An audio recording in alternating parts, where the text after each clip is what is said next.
ওসমান হাদি ভাইয়ের স্ত্রীর এক বক্তব্যে সারা দেশ তোলপাড় হয়ে গেছে। বিস্তারিত দেখতে থাকুন এবং সর্বোচ্চ শেয়ার করুন। আমাদের আরো কিছু আকুতোবায় সৈনিক আছে, হাসনাত আছে, সার্জিস আছে, আসিফ আছে, ব্যারিস্টার আরমান আছে, ব্যারিস্টার ফুয়াদ আছে, ব্যারিস্টার শাহরিয়ার আছে। এদের একজনের গায়ে যেন আঁচ না লাগে। আমি তোমাদেরকে বলবো, হাসনাত, সার্জিস, তোমরা আমাদের ছোট ভাই।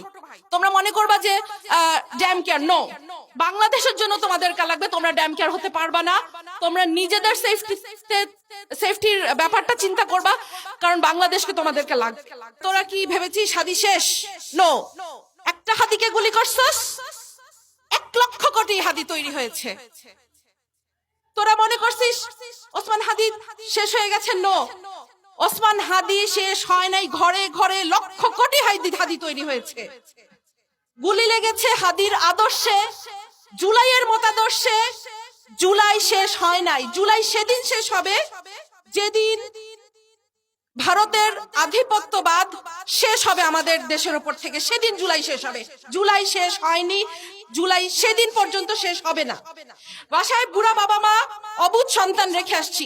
হাদি শিখিয়ে দিয়ে গেছে, হাদি শিখিয়ে দিয়ে গেছে যে আল্লাহর জিম্মায় সংসার, বাচ্চা কাচ্চা ফেলে রেখে এসে রাজপথে কিভাবে বসে থাকতে হয়, রাজপথে কিভাবে ল্যাটকা মেরে বসে থাকতে হয়, হাদি শিখিয়ে দিয়ে গেছে।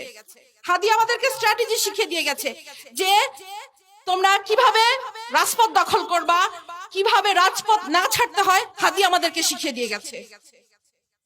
৭১-এর ১৬ই ডিসেম্বর আমরা বিজয় দিবস পালন করি।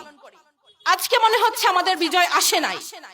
আমাদের বিজয় সেই দিন আসবে যেই দিন আরোরা আমাদের কাছে আত্মসমর্পণ করবে, যেদিন ইন্ডিয়া আত্মসমর্পণ করবে, সেদিন আমাদের বিজয় আসবে।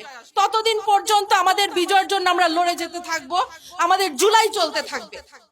সরকারের কাছে আবেদন, এই গ্রামে গঞ্জে শহরে সবখানে 15 থেকে 45, বিবেচনা ক্রমে 50 পর্যন্ত মানুষদেরকে সামরিক ট্রেনিং দিতে থাকো।